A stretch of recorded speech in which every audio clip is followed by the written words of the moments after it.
interesting you said take one, assuming that there's going to be more than one take. Hi. Thanks for taking a little bit of time to visit with me. I got a question for you. Do you have people take their shoes off when they come into your house? Are you like a shoeless household? Or are you the kind of place where it doesn't matter, people can wear their lawn mowing shoes in and out of your house?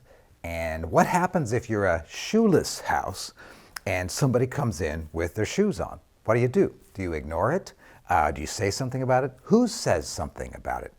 What we're going to talk about today is not just a shoeless house and do you pick up dishes after the dinner party and carry your own dishes to the sink and rinse them off, or do you leave it for other people to do? We won't talk just about that. What we're talking about today is culture. The workplace that you have, the workplace you are a supervisor or a manager or a leader in, somebody who influences that workplace has a culture, just like a person's house and household and family has a culture. Every workplace has got a culture. In fact, the large workplaces have several cultures within them. In fact, there's a lot that's been spoken about, a lot written about cultures. Culture is a much bigger deal than we have come to talk about. We tend to think other things change our behavior more than culture does, but culture is a massive influence on all of us. Let's talk about it today. What kind of culture do you have in your workplace? So if you were to come over to my house for a barbecue, we would probably have you take your shoes off.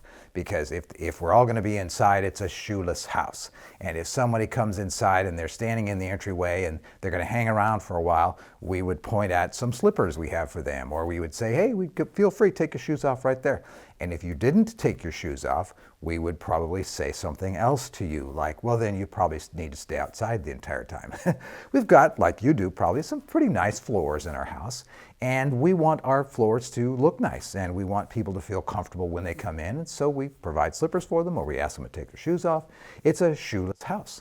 Except for very rare occasions, it's a shoeless house, and we enforce that culture in our house. And it has a purpose behind it. We want to take care of the house, but we also want to make people feel comfortable and relaxed at the same time. So it's a shoeless house. Maybe your house is one where you never even think about that. Maybe you're thinking, well, that's kind of creepy. Just feel free to walk in and out of the house keeping your shoes on the entire time. That's a different culture. What actually is a culture? Whether it's a culture that's applied in a family or an extended family, including a group of friends, or whether it's a culture applied at work or a culture applied somewhere else, what actually is a culture? What we mean by culture is a very simple definition. It's this: how does it really work around here? What are the kinds of behaviors that we honor? What are the kinds of behaviors that we have in the workplace, for example, that everyone says, that's great, keep doing that? And the opposite, what are the kinds of behaviors that we say, oh, we don't do that around here? Some folks call those behaviors that we shame, behaviors that we turn away from, behaviors that we say, if you keep doing those behaviors, you really can't be a part of this group.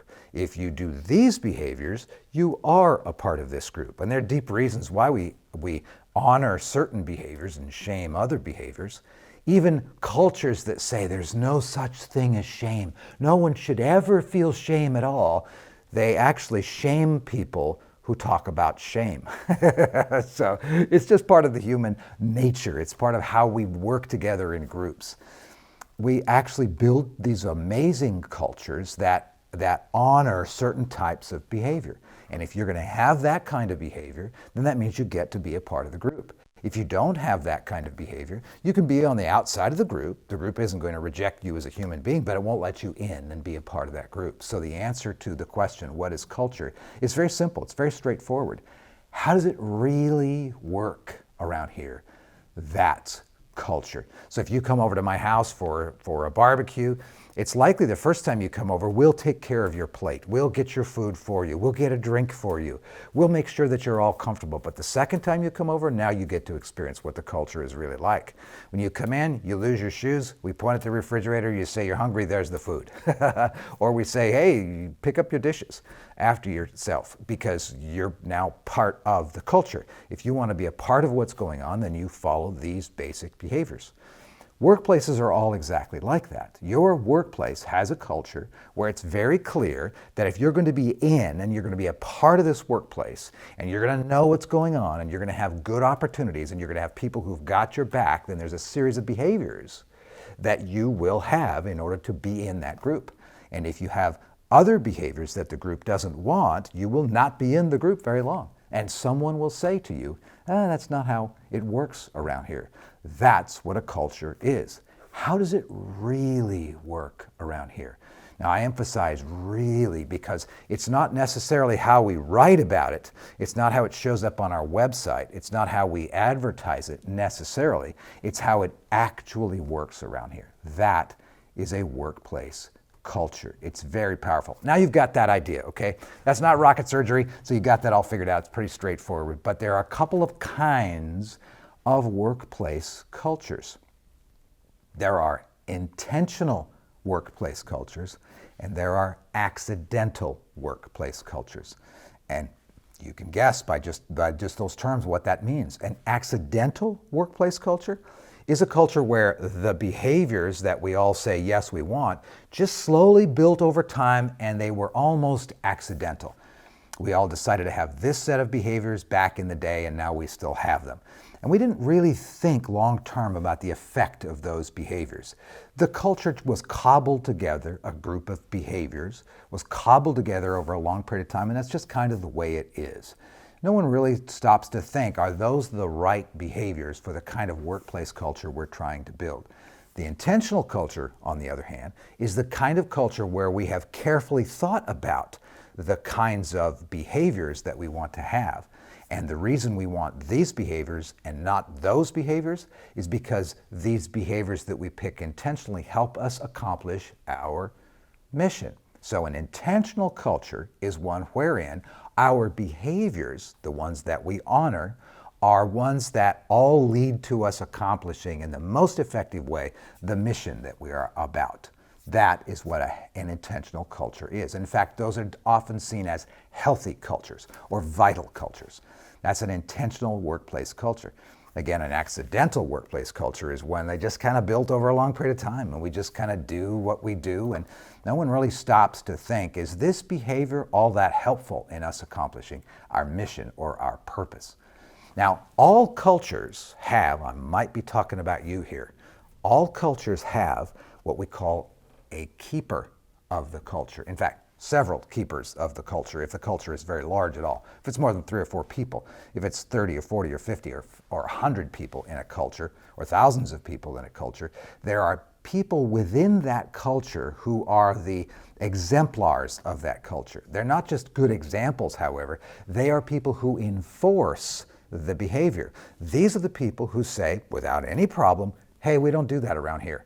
And then they stand there and stare at you until you stop doing it. These keepers of the culture sometimes have a position, sometimes a title. Maybe they're a supervisor, or maybe they're a leader, or maybe they're a founder, or something like that. But often they do not have a title. They are just people who so live that culture, and it matters so much to them, the way that culture functions, that they are people who say, we don't do that around here. We do this around here. And you can rarely, if ever, find them functioning in a way that is against or apart from the kind of culture that they're trying to keep. That's why we call them keepers of the culture. This is a very important idea. We'll come back to it in just a moment. It's a great big deal. All cultures have this. That means that if you come over to my house and you don't take your shoes off, there's somebody in my family that's going to say to you, you need to take your shoes off, and then stand there and stare at you until you take your shoes off. That person is a keeper of the culture. Just like at work. If you have a behavior that your workplace culture directly honors and says, we need to do this, for example, direct communication instead of triangulation, we've talked about that in another video, and if we directly communicate and and somebody decides to not directly communicate, instead they start to gossip and create a triangle, a keeper of the culture will say, stop it, we don't do that around here, and then they will not let you off the hook until you stop it. If you continue that behavior, and it's one of those crucial behaviors, then you'll be excommunicated in effect from the group. You may still be hired, you may still be employed there, but the group will work around you because you do not function according to the way the rest of that culture functions. This is a pretty big deal. That's how cultures work. They have behaviors that are in place that they honor and behaviors that they shame. And I really like that model. It's a very powerful and interesting way of thinking.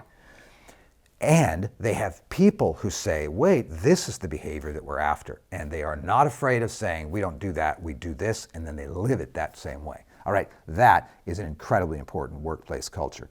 Now, how do you know whether or not your intentional or accidental culture is a good one? Well, you have to start with your mission. What is your mission all about? There are two kinds of missions, or two big categories of missions. What is your organization, what does your enterprise exist for? Does it exist for comfort, or does it exist for adventure? A couple of ways of thinking about it. Comfort is things like survival, just sticking around, making sure it's there tomorrow, just sticking around forever and ever and ever, protecting itself. It's inward and self-focused, that kind of mission. Well, that kind of mission is going to create a certain type of culture, right?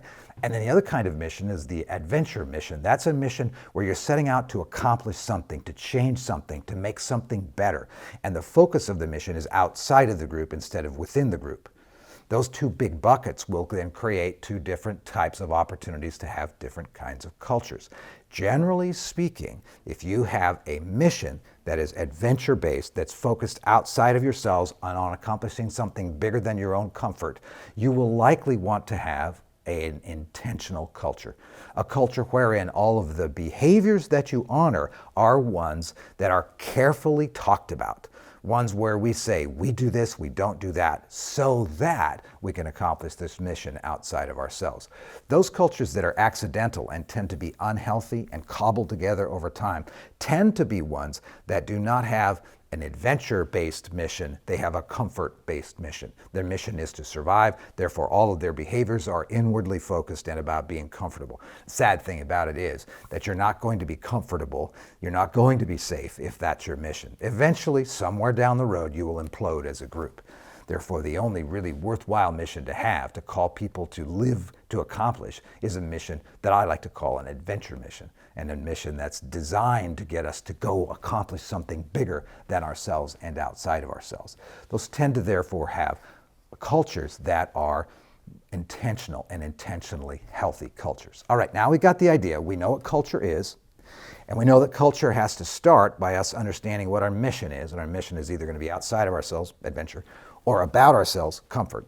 And if we have an outside of ourselves mission, we're probably going to have an intentional culture. We know every culture, intentional or accidental, has got people in it who are keepers of the culture. They are the ones who say, this is the way it is. We do this, we don't do that, and they enforce it. And that's what keeps the culture. You got the basic ideas. This is a really big deal. Now, we want to ask the question, how can you change your workplace culture? I've been asked this a lot, and we've had years and years of time to practice this with our own enterprises and with others. We want to take a culture that's not very healthy, that's inwardly focused and accidental, and turn it so it becomes an outwardly focused and intentional culture. How do you actually do that? Here are 4 simple, straightforward ideas. They're simple to think about, they're simple to understand, they're a little bit difficult to do. All right, here they are. Number 1, make sure you're crystal clear about your mission. What do you exist for? The mission has to be carried around in people's heads. We've talked about in another one of our videos what a great mission is. But the mission has to be outside of yourselves. If it's about yourselves, it's game over. You're only going to have an accidental and likely unhealthy culture. So start by clarifying your mission. It has to be worth it. It has to be something that you are trying to accomplish in your small or large enterprise that is worth it. And it's going to make something better. And it won't happen unless you accomplish that mission. Clarify your mission is step 1. Step 2, you got to look at the structure that you have built in your organization, because leaders create structure. Structure creates culture. Culture creates behavior. Behavior creates results. Think of that as a big circle. Once you get those results, we have greater demands on our leaders. And so, as a leader, you want to look carefully at your structure. Structure is how we've arranged our world to get our work done. It's structure that you can see and structure that you can't see. This table is structure. The lights in the studio is structure. Our schedule. We came down here and sat down and started to record at a specific time. That's schedule. That's structure. But it's also structure you can't see. That's how I think. The mental models that I've got. What I believe is true. So is your structure set up so that it creates an intentionally healthy, mission-focused culture? You as a leader create structure. But it's structure that creates culture. So think about that. That's the second thing. Here's the third thing. You've got to pick the right keepers of the culture.